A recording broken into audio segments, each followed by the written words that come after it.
Welcome to the fourth episode about the Yocto Project and OpenEmbedded on Raspberry Pi 5. In the previous three episodes, I showed you how to use different flavors of core image base, all of them which were with the proprietary Raspberry Pi bootloader. In this episode, I'm going to demonstrate you how to switch to the open source uboot bootloader. The required hardware is the same as in previous episodes. We're going to use Raspberry Pi 5, Raspberry Pi the Big Probe, an appropriate USB-C power supply, and a micro SD card. One of the very specific things about Raspberry Pi is that the Raspberry Pi as a company provides a Raspberry Pi OS, which is basically a Linux distribution based on Debian, with a custom bootloader. This is a proprietary bootloader that they have developed for booting all their single board computers. We don't have access to the source code of their proprietary bootloader, therefore we cannot fix bugs or add new features. Because of this, we can use uboot, an open source bootloader that is widely popular in the industry, and it is used for many different ARM and RISC-V single board computers.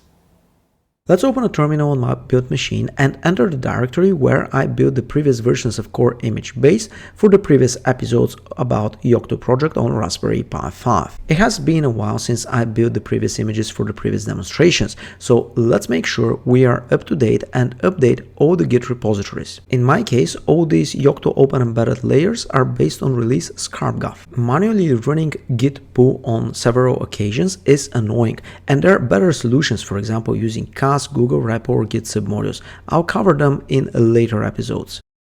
Scarthgap, the version of the Yocto project that we are using in this video, was released on April 2024, and because it is a long-term support release, it will be around until April 2028. However, every 6 months there is a new release of the Yocto project. Each of these releases comes with a different uboot version by default. Raspberry Pi 5 support was added in uboot version 2024.04. However, Scarthgap provides by default uboot version 2024.01, which does not support Raspberry Pi 5. However, the next release, Scarthgap from October 2024, provides uboot version 2024.07, which supports Raspberry Pi 5.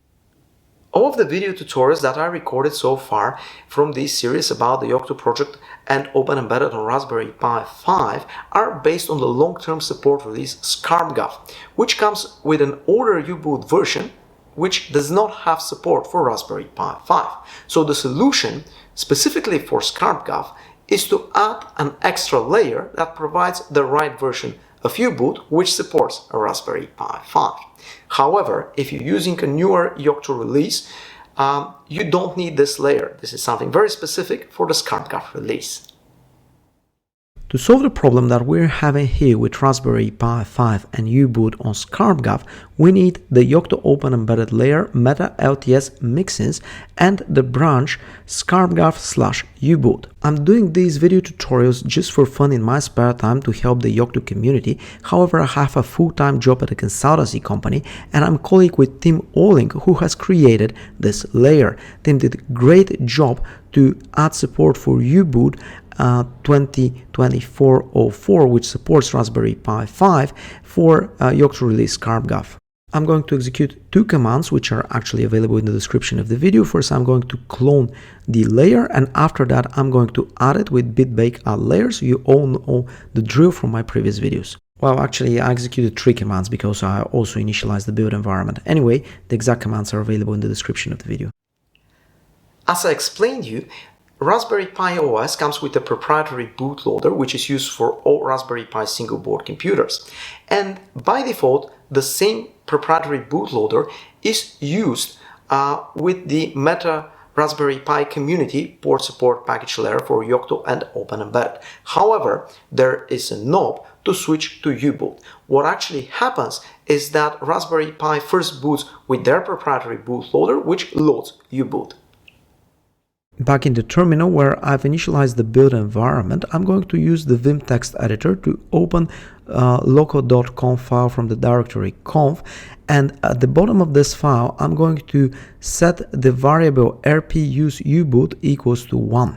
This variable is something very specific for Raspberry Pi, and it is provided from the meta-raspberrypi Yocto OpenEmbedded BSP layer.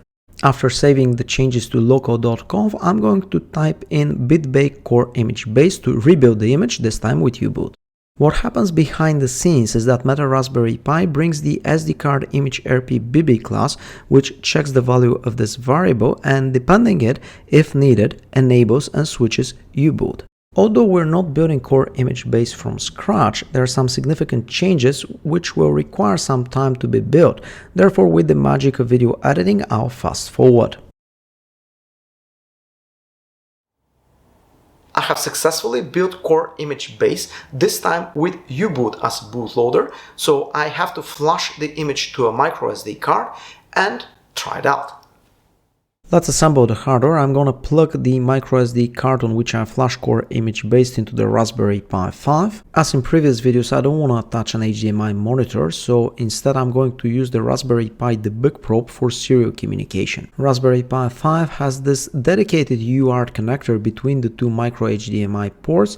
It is with a very specific connector, but luckily the Raspberry Pi probe comes with the right tiny cable and connector so that I can directly plug it.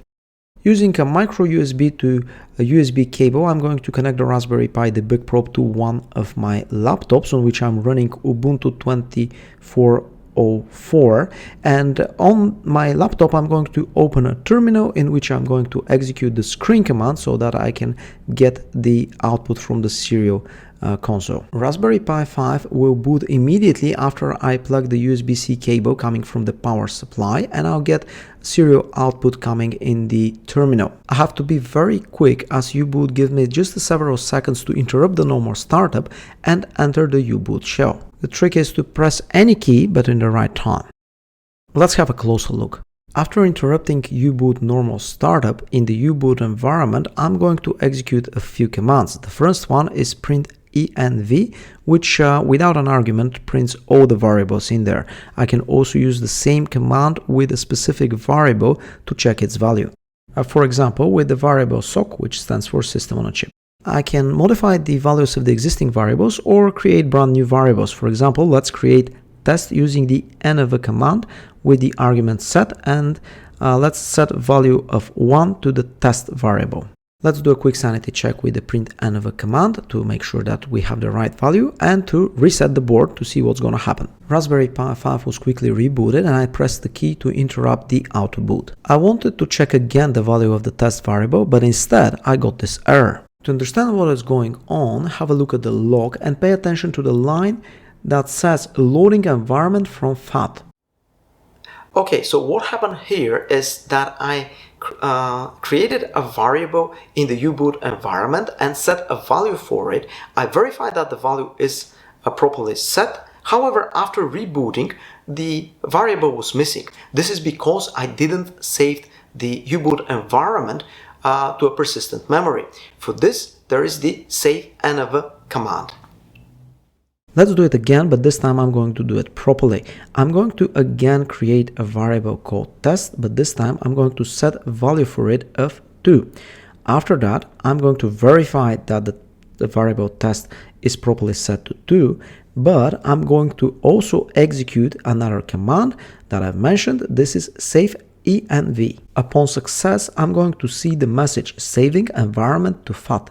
Okay, this means that the whole uboot environment, including the new variable test, has been successfully saved on the FAT partition of the micro SD card.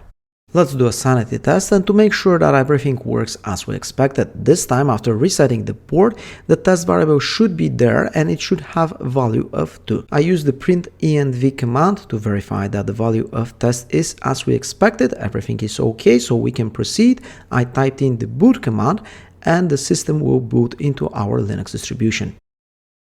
Let's take advantage of the modern technologies and the video editing to fast forward how the kernel and the systemd services are booting. After that, I can log in as root without a password. Here's a closer look at the terminal. So we are using Pocky, the reference distribution of the Yocto project.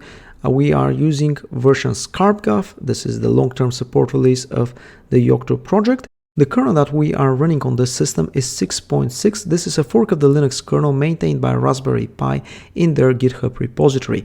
The Yocto OpenEmbedded BSP layer meta-raspberrypi provides a recipe to build the Raspberry Pi kernel. The versions available in Scarthgap as of the moment are 6.1 and 6.6, and we are using the latest available from this layer, or in other words 6.6. Let's summarize everything that we did and learned in this episode. So uboot is an open source bootloader. Version 2024.04 or newer is needed to run on Raspberry Pi 5. In order to get this version that supports Raspberry Pi 5 for Yocto release Scarthgap, we need an extra layer, which is meta-lts-mixins. After that, for our Yocto or OpenEmbedded setup, we need to set the variable rp-use uboot to 1. This comes from meta-raspberrypi, and this we're gonna switch to using uboot on Raspberry Pi. However, what happens is that the proprietary bootloader of Raspberry Pi loads uboot, which loads our Linux distribution. During the demonstrations that I did with uboot on Raspberry Pi 5 in this video, we used several commands. One of these commands was print env to show the content of the variables. The other one was env set to set a value for a variable. And we also learned that the uboot environment variables are saved to the FAT partition, which is basically the boot partition on the microSD card that we used for booting Raspberry Pi 5. Thank you for watching this quick video tutorial how to use uboot with Raspberry Pi 5 when you are building images using the Yocto Project and OpenEmbedded. This is the 4th episode from this series. If you have missed the previous 3 episodes, please have a look at them at my YouTube channel. For the next episode, I have in mind to play a little bit more with uboot to show you some extra features, for example, how we can modify uboot environmental variables from the Linux user space. If you are interested in covering other topics, please leave a comment below to suggest what I should cover next. Thank you very much for watching this video. If you like it, hit the like button, subscribe to my YouTube channel, and of course, stay tuned for new videos. I hope to see you soon again.